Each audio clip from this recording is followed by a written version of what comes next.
ये चैनल केवल मनोरंजन के लिए है। हम किसी भी तरह की अंधश्रद्धा को बढ़ावा नहीं देते। मम्मा मम्मा मेरी बात सुनो ना।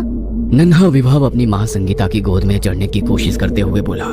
संगीता ने उसे गोद में लेते हुए कहा, बस थोड़ी देर और रुक जाओ बेटा, मैं ये अंतिम खिलौना डिजाइन कर लूं, फिर तुमसे ढेर सारी बातें करूंगी। संगीता एक जानी मानी खिलौना निर्माता कंपनी की हेड डिजाइनर थी। कोरोना महामारी की वजह से घोषित लॉकडाउन के कारण आजकल वो घर से ही अपना काम कर रही थी।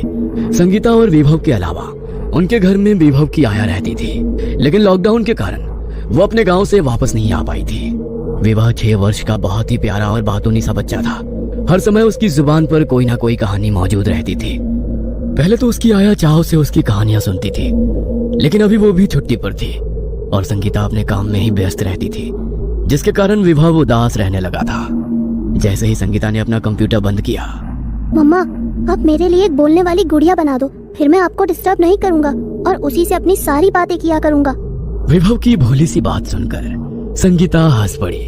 कुछ सोचकर वो उठी और स्टोर रूम में चली गई।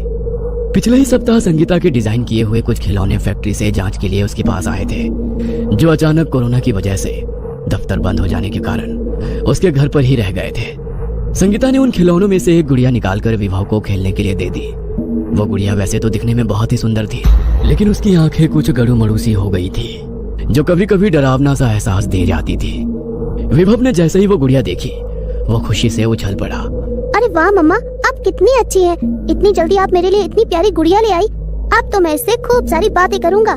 विभव अब गुड़िया को लेकर अपने कमरे में चला गया और संगीता खाना बनाने में जुट गई। कुछ देर के बाद जब संगीता और विभव खाने के लिए बैठे, तो संगीता ने देखा कि विभव ने न सिर्फ बहुत जल्दी खा लिया, बल्कि उसने संगीता की प्लेट से भी खाना लेकर खाना खाना शुरू कर दिया। संगीता थोड़ी हैरान हुई, फिर उसने सोचा कि शायद देर तक खेलने के कारण विभव को ज्यादा भूख लग गई होगी। खाना निपटाकर संगीता एक बार फिर अपने कंप्यूटर के आगे बैठ गई और विभव अपनी नई गुड़िया से खेलने में मग्न हो गया। अभी कुछ ही मिनट बीते ही होंगे कि विभव के हंसने की आवाज से संगीता का ध्यान भंग हुआ। उसे आज विभव की हंसी बदली हुई सी लगी। वो चौंक कर उसके पास पहुंची तो उसने देखा विभव गुड़िया को लिए अलमारी के ऊपर चढ़कर बैठा हुआ था। उसे यूं देखकर संगीता घबरा सी गई। तुम अलमारी पर कैसे चढ़े? अगर गिर जाते तो क्या होता? इस लॉकडाउन में मैं तुम्हें कैसे घर से बाहर हॉस्पिटल लेकर जाती, और हॉस्पिटल में अगर तुम्हें या मुझे इन्फेक्शन हो जाएगा तो क्या होगा? पता नहीं ये कौन सा नया खेल सूझा है तुम्हें। चलो जल्दी नीचे आओ। ओफो मम्मा, कितना मजा तो आ रहा है। मेरी गुड़िया ने मुझसे कहा है कि हम यहाँ बैठकर खेलेंगे, इसीलिए मुझे इसकी बात माननी पड़ी और फिर उसका हाथ पकड़कर मैं आसानी से यहाँ ऊपर आ गया। संगीता विभव की कहानियां बनाने की आदत से वाकिफ थी, इसलिए उसने इस बात पर ध्यान नहीं दिया और किसी तरह विभव को अलमारी से नीचे उतारा। अब तुम्हें अकेले अपने कमरे में खेलने की जरूरत नहीं है, तुम मेरे सामने बैठकर ही खेलो। विभव को अपने सामने देखकर संगीता ने राहत की सांस ली और अपने काम में लग गई। अब कुछ न कुछ अजीब घटनाएं रोज का क्रम बनती जा रही थी। कभी विभव जरूरत से ज्यादा खाता तो कभी अजीब सी आवाज में हंसता, कभी वो पलक झपकते ही किसी ऊंची जगह पर बैठा हुआ नजर आता, तो कभी उसका चेहरा संगीता को डरावना सा एहसास देता। विभव की हर बात में ये बात जुड़ी होती कि गुड़िया ने बोला ऐसा करो वैसा करो, लेकिन संगीता इसे विभव का बचपना समझकर भुला देती थी। इन सब बातों के असर से संगीता को लगने लगा कि वो शायद जरूरत से ज्यादा अपने काम में उलझ गई है और आराम के अभाव में उसे अजीब अजीब बातें दिखाई सुनाई पड़ने लगी हैं। इसलिए उसने तय किया कि वो कल ही अपने बॉस से बात करके 2 दिन की छुट्टी ले लेगी और अपने साथ साथ विभव का भी पूरा ख्याल रखेगी। लेकिन अभी रात बाकी थी। संगीता ने रात के खाने के लिए जैसे ही विभव को आवाज दी, नहीं मम्मा, मुझे नहीं खाना है। विभव का जवाब सुनकर परेशान सी संगीता उसके कमरे में पहुंचकर बोली, क्यों नहीं खाओगे? चलो जिद मत करो, गुड़िया ने मुझे खाने के लिए मना किया है। अगर मैं खाना नहीं खाऊंगा तो धीरे धीरे मर जाऊंगा और फिर उसकी तरह ही गुड़िया बनकर हमेशा के लिए उसकी दुनिया में उसके साथ रहूंगा। विभव ने अजीब सी आवाज में कहा। विभव के मुंह से मरने की बात सुनकर संगीता के गुस्से का ठिकाना नहीं रहा। उसने विभव को थप्पड़ मारने के लिए अपना हाथ उठाया, लेकिन ये क्या, उसका हाथ बीच हवा में ही रुक गया। वो विभव को छू ही नहीं पा रही थी। संगीता ने आश्चर्य से विभव की तरफ देखा तो उसने पाया कि विभव की आंखें लाल हो चुकी थी, मानो उसमें खून तैर रहा हो। उसके हाथ में मौजूद गुड़िया से भी हंसने की विचित्र आवाज आ रही थी, जो अब संगीता को बुरी तरह डराने लगी थी।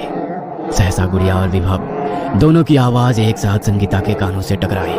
हमें थप्पड़ मारना तो बहुत दूर की बात है।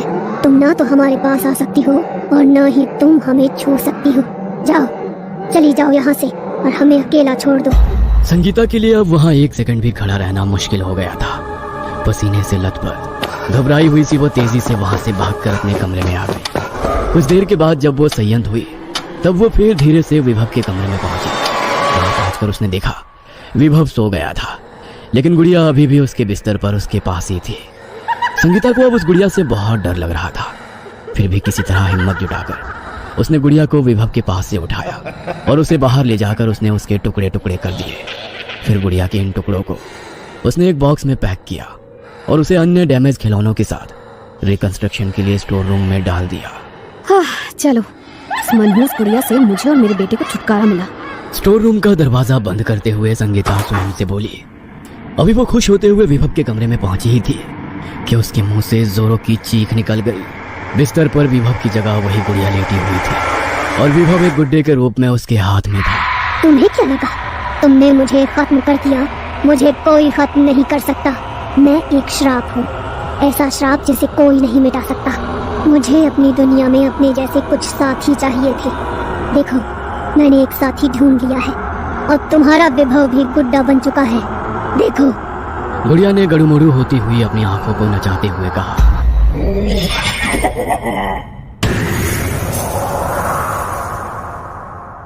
देखते ही देखते वो बेहोश होकर गिर पड़ी। बेहोशी में वो बस लगातार एक ही बात बड़बड़ा रही थी। छोड़ दो, छोड़ दो, मेरे विभव को छोड़ दो, छोड़ दो। उसे गुड्डा मत बनाओ, उसे मत बनाओ गुड्डा। छोड़ दो, छोड़ दो, मेरे विभव को छोड़ दो। अचानक संगीता को महसूस हुआ कि कोई उसके चेहरे पर पानी डाल रहा है। उसने धीरे धीरे अपनी आंखें खोली तो उसके सामने पानी का जग लिए विभव खड़ा था। विभव पर नजर पड़ते ही संगीता झटके से उठकर बैठ गई और उसने उसे खींचकर अपने गले से लगा लिया। संगीता की इस प्रतिक्रिया से विभव ने घबराकर उससे पूछा, मम्मा, आपको क्या हो गया था? पता है मैं कितना डर गया था। आप अपनी आंखें भी नहीं खोल रही थी और पता नहीं क्या क्या बोल रही थी।